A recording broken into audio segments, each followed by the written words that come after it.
近期，香港疫情形势依然严峻，中央驰援也源源不断地抵达香港。对此，参加两会的港区委员代表们纷纷表达感激之情。事实也再一次证明，香港的繁荣稳定离不开中央的支持。回顾过去2年，从香港国安法颁布实施到香港选举制度完善，人大相关决定帮助香港进一步融入国家发展大局，爱国者治港稳稳落地，反中乱港势力土崩瓦解。不过，在中美博弈不断加剧的背景之下，美国试图继续打香港牌，是不是还有空间呢？国务委员兼外长王毅在两会外长会上直言，美国拉着所谓的民主旗号干涉他国内政，透露出什么样的信息呢？今年又恰逢尼克松访华及中美上海公报发表50周年，中美关系距离重回正轨还有多远的距离？让我们一起通过短片洞察关键。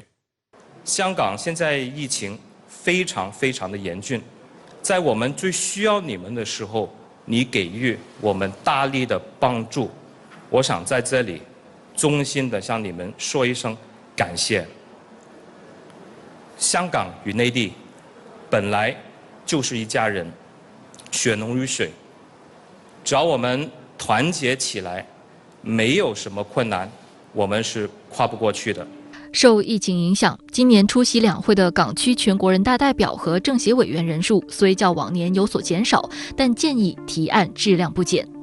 港区代表委员纷纷表示，中央急香港同胞之所急，适时调配医护人员，有力统筹防疫物资，全力保障香港民生物资供应，保障港人生命权、健康权，体现出对香港特区的高度负责，也再一次说明中央永远是香港的坚强靠山。除了祖国内地的保障与支持，香港的繁荣发展与自身稳定也关系密切。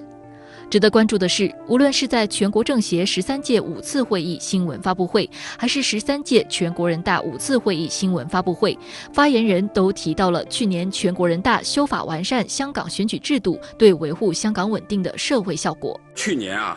香港特区成功举行了新一届选举委员会选举和第7届立法会选举，还将举行第6任行政长官的选举。实践证明新选举制度符合一国两制原则，符合香港实际，为确保一国两制行稳致远，确保香港长期繁荣稳定提供了制度的支撑。委员们认为这是一套好制度。就以立法会为例子吧。我们新的制度呢分3个界别，一个是地区选举，一个是功能组别选举，第3个是选委会选举。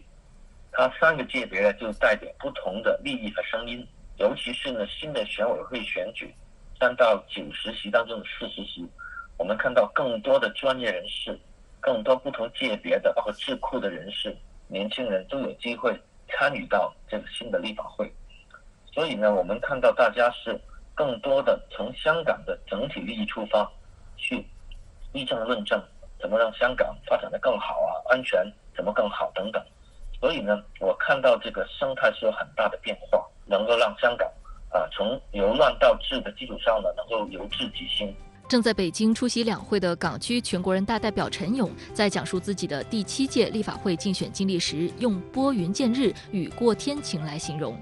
他说，去年以来，中央出手完善香港选举制度，选民可以安心出来投票，社会安定有序，不用再提心吊胆提防袭击，真正实现了文明优质的选举，确立了爱国者治港的新秩序。何建宗博士对深圳卫视表示，香港政治生态好转，在这次抗疫过程中也发挥了积极的作用。新的选举制度以后，我们新的立法会就任了大概2个月左右我们也看到他们都是非常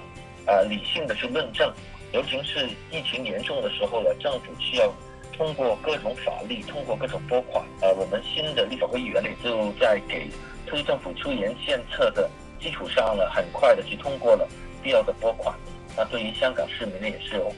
很大的帮助。香港国安法实施，对于香港止暴制乱也效果显著。据香港文汇报3月2号报道，香港大律师公会前主席夏博义因涉嫌违反香港国安法，被香港警方国安处训诫会面。当天下午7点左右，夏博义携妻带子，突然拖着大量行李，匆匆现身香港國際機場，搭乘前往土耳其的航班離開香港。Why do you leave Hong Kong so suddenly? Are you afraid being arrested by the police officer? 据悉，夏博义常年借大律师的身份，披着法律外衣，大搞乱港政治。夏博义在职期间不断利用手中便利，疯狂散播港独言论，并试图为黎智英等违法乱纪分子脱罪。在他离开香港之后，香港民众通过社交媒体隔空喊话，上午被香港警方问询，下午就乘飞机逃离香港，这显然是心里有鬼。这个国安法呢，确实对于很多外部势力有很大的打击，从他们的组织方面，从他们的资金链方面都有打击。因为呢，执法机关呢也增加了他这方面的权利，有这个国安法作为香港的后盾，我们未来的发展呢就没有后顾之忧可以更好的改善香港的民生更好的融入我们国家发展大局。实际上，在中美博弈的大背景下，美国插手香港事务、遏制中国的步伐并没有停止。去年底，美国政府在香港立法会换届选举结束后，就纠集了盟友，对香港特区第7届立法会选举说3道4，对香港民主法治指手画脚，粗暴干涉中国内政。美国为什么老在香港问题上指手画脚？何建宗博士说，香港作为国际金融中心，其实一直都是中国与西方沟通的很重要的一个桥梁，西方也一直将香港视为与中国博弈的前沿阵地。不过，对此，中国社科院香港中国学术研究院研究部主任吕翔表示，随着香港法律制度不断完善，美国想要打香港牌的空间已经非常有限，主动权早已在中方手中。从中央政府来说，我们看到2年来我们采取了各种措施，这个保障香港的安全和发展。应该说，不仅是香港问题，在中美现在出现分歧和冲突的所有领域，我们都是掌握着主动。在出台了这个香港国安法和其他一系列有关香港的制度完善的一系列措施，目前应该说，香港2019年那样的大规模的暴乱已经不可能再出现了。我们觉得这个主动权应该会越来越大。对于备受瞩目的中美关系，3月7号，国务委员兼外交部长王毅在两会外长记者会中就对美国提出了直接批评。他表示，虽然美方领导人和一些高官相继表示，美方不寻求新冷战，不寻求改变中国的体制，不寻求强化同盟关系，反对中国，不支持台独，无意与中国发生冲突对抗，但令人遗憾的是，这4不一无意义的表态始终漂浮在空中，迟迟没有落地。对于中美关系如何改善，王毅阐述了中方的立场。大国竞争不是时代主题，联合博弈不是正确选择。展望未来，双方应当重拾融冰初心，重整行装出发，用相互尊重、和平共处、合作共赢的3原则来替代竞争、合作、对抗的3分法，推动美国对华政策重回理性务实的正轨，推动中美关系重回健康稳定的正道。那在外长会中，王毅外长在谈到中美关系时表示，中美应当互相尊重、和平共处、合作共赢，来替代竞争、合作、对抗的3分法。那请教一下杨先生，您怎么看王毅外长的这种表态？那这样一种表态彰显了咱们中国怎样的一种立场？我觉得呢，中国提出的这个中美关系的3个关键词其实是构成了一个中美关系的一个健康的框架。就是说，美国人呢是搞这个所谓3分法，虽然这个3分法里面是对抗、竞争、合作，合作也中国也讲合作，美国也讲合作，但是此合作非彼合作。就是美国人讲的合作是什么呢？是以美国利益为基点。那么这个呢，就必然破坏中美合作的基本信任，起码信任。那么从中国的角度讲呢，这么一个复杂的中美关系，包罗那么多内容、那么多领域的中美关系，怎么来共建呢？相互尊重、和平共处、合作共赢，这样的一个原则搭起的框架，把无论是分歧还是共同利益都框在这样的一个3原则的框架当中，我想呢，就能够实现习主席反复强调的管控分歧。有分歧能解决不好，能解决更好，解决不了咱也能够有效管控。然后干嘛呢？就投入更大的资源，花费更大的精力去探讨、去开拓能够合作、能够共赢的空间。段先生，您怎么看这样一种表态？这是我们作为一个大国对美国的一个规劝对美国国内某些势力的一些规劝也是一个呼吁，也可能成为我们中国对未来就是处理国际关系的一种就是基本的准则。这里面可以从3个角度的理解，就是我们其实在向美国人说，对待这个任何一个国家，你是要尊重，而不是要屈从，要标准一致，而不是双标第二个问题是讲的是什么呢？我们叫和平共处。中国和美国就是这样一个核大国和平共处的相背面就是武力相向，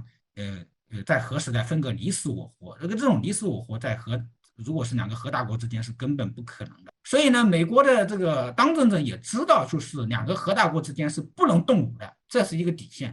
既然有这个共识，为什么不向这个共识相向而行呢？第3个就是我们讲的是什么呢？我们想要的是一个正和逻辑，而不是要零和逻辑。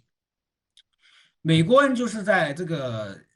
在很多问题上面，包括他内部的选举上面，他的逻辑就是赢者通吃我们中国人反而在就是我们几千年的这个传统文化里面的话，我们比较崇尚和谐以诚待人，以信为本。王毅外长的很多说法，我觉得就是跟布林肯所提出的这种就是竞争、合作、对抗来讲，我们在道义上是胜他一筹的。有硬度，有软度，还有分度。